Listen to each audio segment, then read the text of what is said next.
Hello there, my fellow Earthling. Today I am reviewing the Shure PGA181 small diaphragm condenser. If you are interested in this thing, it costs about $100. Full disclosure, bought it with my own money, and I will throw some links in the description down below. All of my recording settings will be listed in the doobly-doo as well as the description. And now let's talk about what's in the box. Hey, you get the microphone, a microphone clip, a 5/8 to 3/8 inch microphone stand adapter, a padded storage bag, a little bit of documentation, and God help me, a sticker. Then, as far as the build quality, this microphone feels pretty darn good. It has an all-metal build quality which feels very robust, a metal mesh grill with very minimal give to it. As we move around the mic, there are no buttons or switches.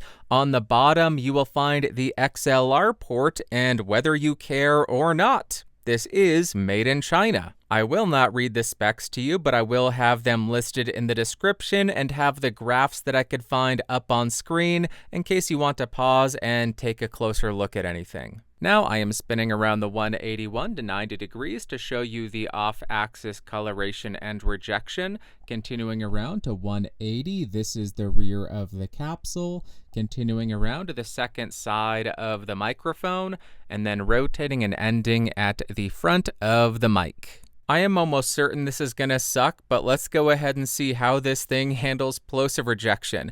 Please provide pizza pronto. Please provide pizza pronto. Please prepare provided pizza pronto, pals. Yep, it sucks. Now I am right on top of the 181 to exaggerate the proximity effect, and here's how it's sounding. Now about 6 inches off of the 181 with it pointed at the corner of my mouth, and here's how it sounds. About 1 foot away from the 181, about 2 feet away from the 181, and about 4 feet away from the Shure PGA181. Now I'm typing on a Gateron Blue Switch keyboard to see how much of that it picks up versus my voice. And for the gamers, here are the sad W and spacebar keys. Now here is how the 181 sounds about 6 inches off of my mouth in a relatively well-treated room. And now here is how the 181 sounds about 6 inches from my mouth in a completely untreated room.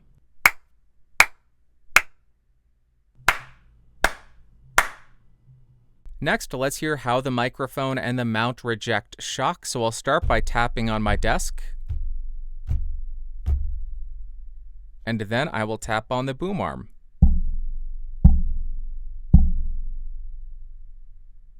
I am also really annoying, so I'm going to tap on the microphone to see if there are any kind of resonant frequencies.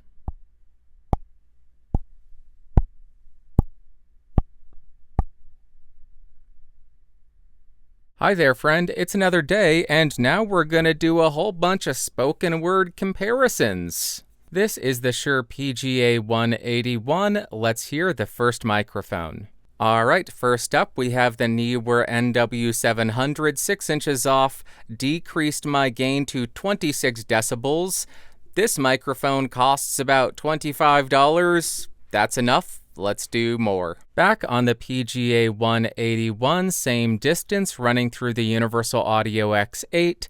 Let's hear the next one. Next, I am on the MXL770, 6 inches off, gain at 36 decibels, no pad and no filter. This microphone typically costs about $100 or less. There you go. Let's move on. This is another palette cleanser on the 181. My input gain is set at 35 decibels. Let's do some more. Now I am on the Audio Technica AT2020, 6 inches off, gain still at 36 dB. This microphone also costs about $100. It's one of the most popular mics. You have heard it. Now you have heard it again, and we will hear more. Hey, I'm back on the PGA181 again, recording 24-bit 48 kilohertz. Let's hear the next one. Now I am on the SE Electronics X1a, no pad and no filter engaged, 6 inches off, gain at 36 decibels. This microphone also costs about $100, so the Shure has a ton of competition. Let's hear some more of that competition. Alright, I'm back on the 181. All of my settings have been disclosed. Let's hear the fifth mic. Next, I am on the Lewitt LCT240, 6 inches off, gain still at 36 decibels. This microphone does not have any pads or filters, just a straightforward cardioid mic. It costs about $100. Wow. That's enough talking on the Lewitt. Let's go ahead and do a bunch more of these. Alright, we're back on the 181 again. Let it clear out your ear holes, blah blah blah. Next. Okay, now I am on the AKG P220, no pad and no filter engaged. Say it with me. 6 inches off. Gain still set at 36 decibels. This microphone costs about $160, so a bit more than the Shure, but here is how this sounds compared to the 181. Back on the PGA 181 to quote Ariana Grande, thank you. Next. Now I am on the Neat King Bee version 2, about 6 inches off with my gain set at 30 decibels. This does not have any pads or filters. This microphone costs about $170. And here is how it sounds compared to the 181. Here we are on the 181 again to clear out your ear canals, get a good sound feel for it, and move on. Now I am on the Rode NT1 5th Gen, about 6 inches off with my gain still set at 30 decibels. This microphone costs about $250. No pads, no filters, nothing but USB output. That's the Rode. Let's do 4 more. Hey, I'm on the 181 again. Sound feel is a very strange term. I'm gonna make that one stick. Let's go ahead and hear the next mic. Now I am on the Sterling ST151, 6 inches off, cardioid pattern, no pad, no filters, gain set at 36 decibels. This mic costs $300, I think, but it may be discontinued. But here is how it sounds compared to the Shure. This is the 181 again. We are very near the end. Talking enough, we will move on.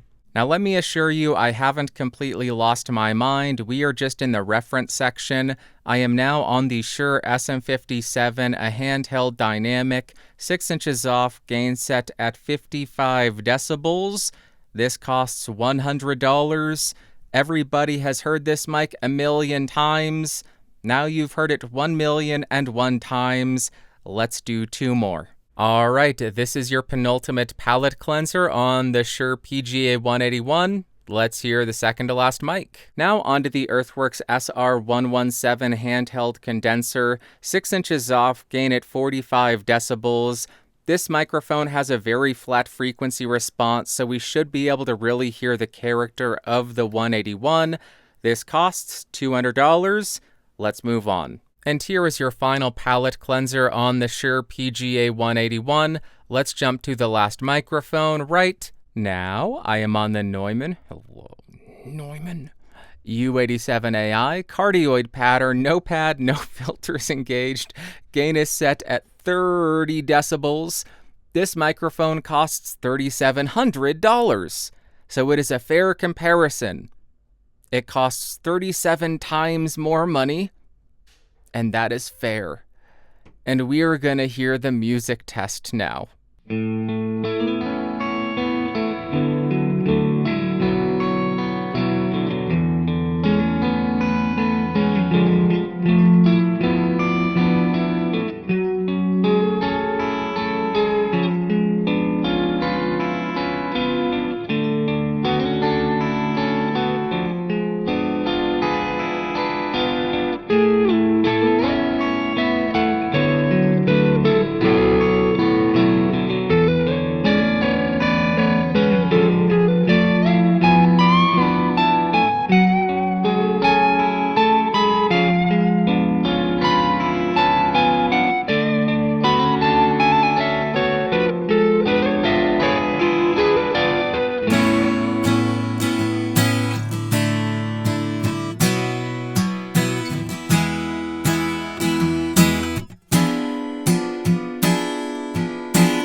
his face is hidden with people's skin, and what's he want now?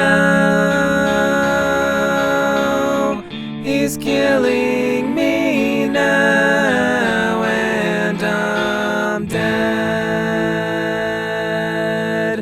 Ignore the fact that I'm just doing this the entire time, and forgive me while I try to find anything to sing about other than pizza, and I just so happen to land on, what would it be like to be murdered by Leatherface?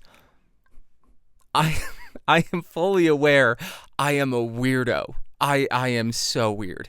Let's conclude this video. For $100, I think this is a really interesting utilitarian microphone. I am slowly losing my mind. My mind is going away. First up, let's talk about the pros, and number one is the build quality. As I try not to fall over, this thing feels incredibly robust and durable, which isn't a shock because it is a Shure mic. Piggybacking off of that, I did not hear any resonances when I was tapping it, which is great. And then we get to the cons, and number one for me is the self-noise of this thing. At 22 dBA, that is quite high. So if you're looking for a low noise microphone, this is not it. Then this is more of an FYI, because if you look at this microphone, you already know it. It is not good at plosive rejection in the slightest. And another FYI, it didn't do the best job at background noise rejection with the keyboard or the untreated room. And now, what are my overall thoughts and opinions of the PGA181? As far as the overall sound, I would classify this as a bit more of a mid-forward microphone. The low end is supportive, but it is also controlled and not overpowering. The lower mids are relatively neutral, but then you get this push in the upper mids and the treble, but then the air isn't overpowering, and I found that this lacked that kind of cheap upper frequency sound that you hear on a lot of more affordable mics. On electric guitar, I think this works perfectly fine. The low end is not overpowering. You get that slightly pushed and more forward upper mid section and treble region, but then the air isn't overly dominant. On the acoustic guitar, I found it to be very articulate and punchy sounding, which can work for some applications, and it may not be everybody's favorite thing, but I think it works. For singing vocals, I really didn't hate this thing at all. I think it works perfectly fine as long as you have a pop filter. The low end is nice, the lower mids are fine, and then you get this pushed upper mid region and treble region, which gives it a nice kind of punchiness and forwardness if that's what you're looking for, but it is far from being the airiest sounding microphone. The Lewitt will give you something like that, or the MXL gave you a lot more in that region. And lastly, for spoken word, I think this thing sounds perfectly okay as long as the sound that you're looking for is that upper mid and treble push. If that's what you're looking for, it does it well. And I didn't find this particularly offensive, which is always a good thing. Okay, and to wrap up, would I recommend the Shure PGA181? Both yes and no. This is a $100 condenser microphone, and because of that, it has a tremendous amount of competition, so you need to like the sound of this to pick this up. You have the AT20, the X1a, the LCT240, the SM57, MXL990, and probably 50 other microphones as well. If you are looking for a low noise recording, I would say no, I do not recommend this because a 22 dBA self-noise, that is very high. However, where I think this thing shines is just being a relatively affordable, all-rounder, utilitarian, do-everything kinda well microphone. I found the sound on this thing to be acceptable on every sound source I tried it on: spoken word, singing, acoustic, and electric guitar. So if that's what you're looking for and this is within your budget, then I say go for it. But if you are using it for voice, use a pop filter, And again, it comes down to whichever microphone in this price point you like the sound of, because this does sound a bit different than all the other alternatives out there. So if you like it, if that fits the bill, rock and roll. Was that just me? Am I being too self-conscious, or was that a really weird way to end the video? I'm very uncomfortable with that, but bye.